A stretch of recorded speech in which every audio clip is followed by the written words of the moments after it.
Over here, this is honeybee hive A.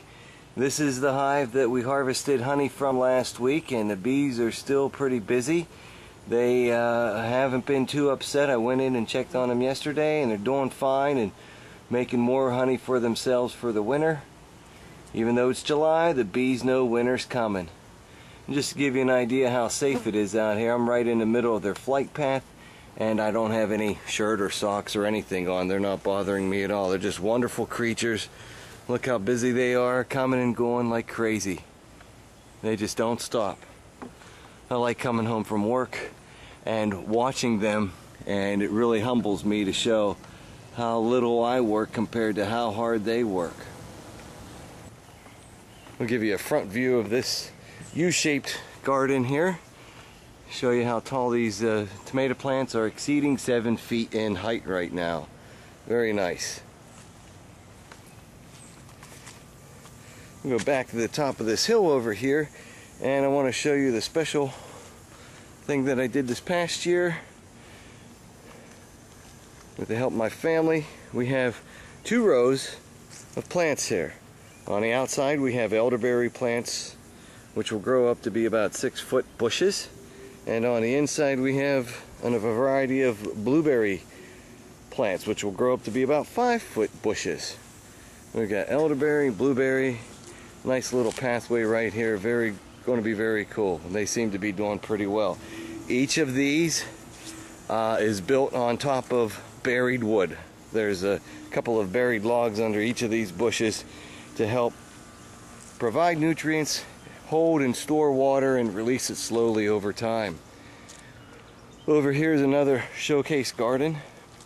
We'll give a whole view right here. We have an asparagus bed in the middle, surrounded by a U of blueberries.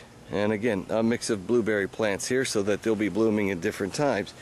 In here is a purple asparagus, which was just planted this year, and it's growing up to a fern. And then on the outside, in a U shape facing the southeast, is an array of blueberry plants. And again, all built on top, all planted on top of buried wood. Back here, this is a nice accident that had happened.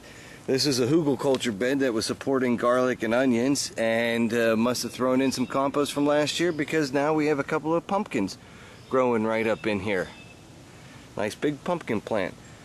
Pumpkins were tossed in the compost bin in October, and lo and behold, in July, there's pumpkins. Over here in this little spare garden, we've got some thyme growing, starting to flower, looking real pretty right there. And we've got some squash growing in here wildly. We've got some Japanese root plant called myoga, which is used for soups and such.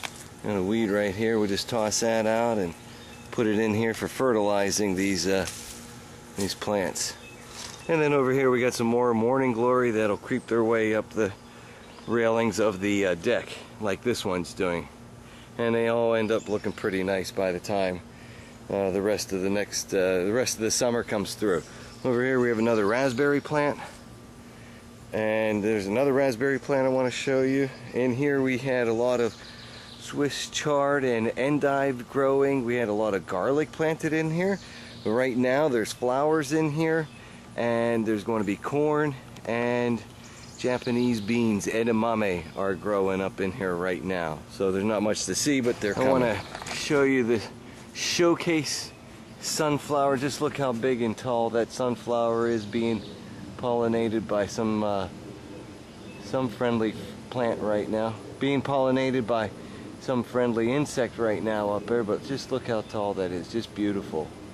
Really nice to see something that big come out of just my idea. And one of the things that I wanted to point out was what I do with the extra raspberries. Grow like crazy, and so I had an extra one, and I put it back here last summer, and it's just taken off real well, and it's produced raspberries for us, and it's just going to spread all along back here. So this is going to be another little raspberry garden. I'll have to get busy here and actually clear some of this out and make room for the more make room for more raspberries as they come up. So I hope you enjoy this little tour around the place, give you a better idea of what's actually grown in the yard and what I do with the things that come out of it. I want to show you how it can be done and that you can and should do it yourself. Not only is it fun, good exercise, and healthy, but it teaches you how to teach other people like I'm doing with this video. Keep coming back for more. This is Tony Teolis at ToDoListHome.com. Thanks for watching.